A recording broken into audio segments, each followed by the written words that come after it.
శ్వేతపత్రాల విడుదలతో గత ప్రభుత్వ పాలనను ఎండగడుతున్నారు చంద్రబాబు. గత ప్రభుత్వ అరాచకాలను, అక్రమాలను ప్రజల కళ్ల ముందుంచుతూ వ్యూహాత్మకంగా వైసీపీని పాతాళానికి తొక్కే ప్రయత్నం చేస్తున్నారు.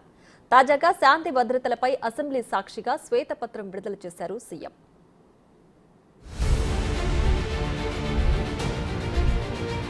శ్వేతపత్రాలతో గత ప్రభుత్వ అరాచకాలు బట్టబయలు.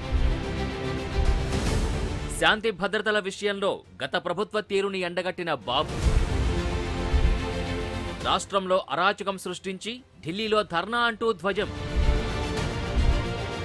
అధికారం పాలన కోసమే, ప్రతీకారం కోసం కాదని స్వపక్షానికి హితవు. గత ప్రభుత్వంలో జరిగిన అరాచకాల్ని అసెంబ్లీ సాక్షిగా వివరించారు సీఎం చంద్రబాబు. రాష్ట్రంలో శాంతి భద్రతలపై శ్వేతపత్రాన్ని విడుదల చేసి గత 5 ఏళ్ల పాలనలో జరిగిన అరాచకాల్ని వివరించారు.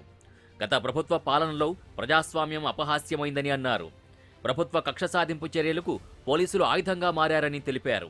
తనపై గతంలో బాబ్లీ కేసు తప్ప మరే కేసు లేదని, వైసీపీ అధికారంలోకొచ్చాక తనపై 17 కేసులు, పవన్ కళ్యాణ్పై 7 కేసులు నమోదు చేశారని అన్నారు. ప్రతిపక్ష నేతల్ని అణిచివేసేందుకు కేసులతో ప్రయత్నించారని, కానీ ప్రజలు మాత్రం తమని నేరుగా అసెంబ్లీకి పంపి వైసీపీకి తగిన బుద్ధి చెప్పారని తెలిపారు బాబు.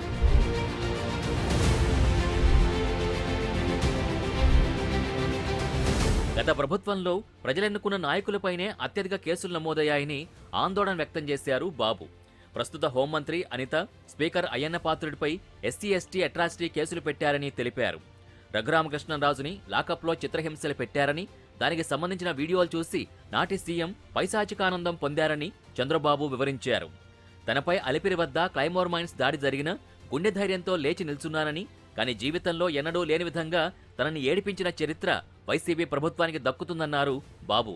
అరాచక పాలనతో ఎన్నో హత్యలకు కారణమై సామాన్యుల్ని హింసించిన జగన్ ప్రస్తుతం రాష్ట్రంలో శాంతి భద్రతలు లేవని, ఢిల్లీలో ధర్నా చేస్తున్నారని ఎద్దేవా చేశారు బాబు.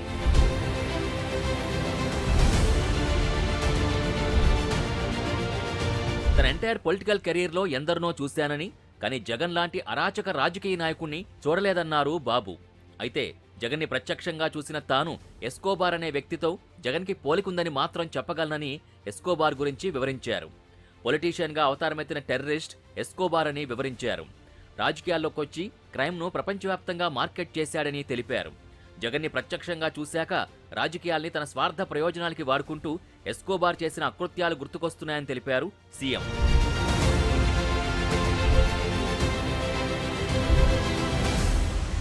శాంతి భద్రతల విషయంలో ఏపీని దేశంలోనే అగ్రస్థానంలో నిలబెడతామని ముఖ్యమంత్రి చంద్రబాబు స్పష్టం చేశారు. రాజకీయ ప్రేరేపిత కేసులపై సమీక్షిస్తామని, అక్రమ కేసులు పెట్టిన అధికారుల్ని శిక్షించేందుకు సిద్ధమన్నారు. శాంతి భద్రతలకు విఘాతం కలిగించే వ్యక్తి ఏ స్థాయిలో తమ ప్రభుత్వంలో ఉన్నా శిక్షిస్తామన్నారు. ప్రజలు తమకు అధికారం ఇచ్చింది సుపరిపాలన కొనసాగించడానికి తప్ప ప్రతీకారం తీర్చుకోవడానికి కాదన్నారు బాబు. గత ప్రభుత్వ హయాంలో తమ వారిపై జరిగిన అకృత్యాలకు పగ తీర్చుకోవాలనే సంకల్పం ఉండకూడదని హితవు పలికారు.